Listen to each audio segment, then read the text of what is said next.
All right, let's dive right in. Most of us think of a difficult past as something that just leaves scars. But what if we've been looking at it all wrong? Today, we're going to explore a pretty radical idea that growing up in chaos might have secretly equipped you with some truly elite level psychological strengths. This quote, man, it just gets right to the heart of what we're talking about. It completely reframes that feeling you might label as anxiety. It suggests that it's not a bug, it's a feature, a highly sophisticated radar that was forged in the fire of an unpredictable past. And that's really the core idea here. If you've spent your childhood navigating emotional minefields, always walking on eggshells, you didn't just get through it. Your brain actually adapted. It developed some rare and incredibly powerful traits that most people just don't have. So let's start with the first set of these strengths. These are the ones that gave you this uncanny ability to see and feel the world around you in ways that others, well, they just can't. First up is what I call the emotional radar. This is that skill you have to walk into a room and instantly, almost without thinking, know the emotional temperature. Now, the psychological term for this is hypervigilance. And when you grow up in a home that feels unsafe, your brain learns to constantly scan for danger before it even shows up. It's not just a gut feeling, it's a highly trained survival mechanism. In real life, this means you're the one who always notices that tiny shift in a friend's voice. You see the flicker of an expression on a coworker's face. You feel that unspoken tension between two people that everyone else in the room is completely oblivious to. And that ability builds right into our second strength, being a natural pattern hunter. This is all about connecting the dots in a way that feels almost predictive. This isn't magic, it's a high-level cognitive habit. See, to stay safe in an unpredictable world, your brain had to get incredibly good at figuring out what was coming next. So it became hypersensitive to patterns in everything, from people's behavior to numbers on a page. So, you might find yourself connecting ideas at work that nobody else sees a link between. Or you predict how a whole situation is going to play out long before it actually does. You're not psychic. Your brain is just an elite-level pattern recognition machine.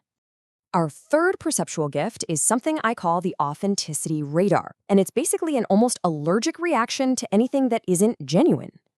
Psychology calls this high social perception. But what it really means is that because you were exposed to so many unpredictable or even fake emotions, you can now spot inauthenticity from a mile away.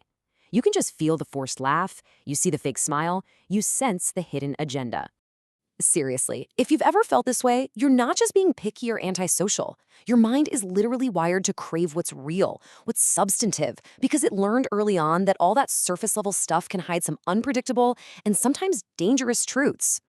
Okay, now let's pivot. We've talked about how you perceive the external world. Let's talk about your internal world. These next strengths are all about the unbreakable core that chaos helped you build. Our next strength sounds like a total paradox, but it's incredibly common. It's called calm in the chaos. It's that weird sense of clarity you get right when things are starting to fall apart for everyone else. So while everyone else is panicking during a crisis, you might notice yourself getting more focused. Why? Because chaos was your normal for a while, so your nervous system is conditioned for it. While other people are getting overwhelmed by the noise, your brain is already 5 steps ahead, calmly looking for the solution. Next up is a trait that can be so easily misunderstood: defensive self-reliance. This is a powerful, almost extreme form of independence. This is all about the framing. Society might look at you and say, oh, they find it hard to ask for help, and they see that as a weakness. But the reality is, your past taught you a really hard lesson that you had to rely on yourself. And that has made you an incredibly resourceful, self-contained, one-person army that can handle problems that would absolutely break most people. And finally, our sixth strength. This one, it's born directly from pain. And it's this profound capacity for quiet empathy.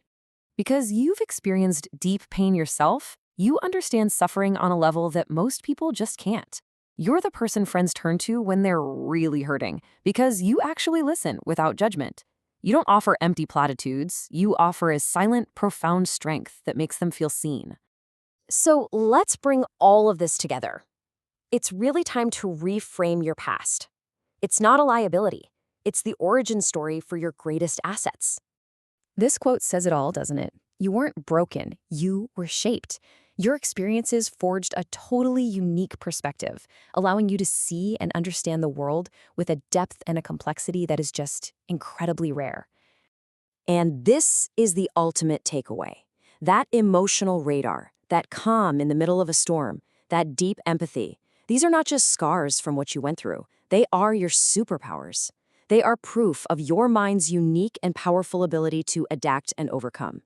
So I want you to reflect on this for a minute. Looking back at these 6 strengths we talked about, the emotional radar, the pattern hunter, the authenticity radar, calm in the chaos, self-reliance, and quiet empathy, which ones really hit home for you? Recognizing them in yourself, that's the very first step to mastering them.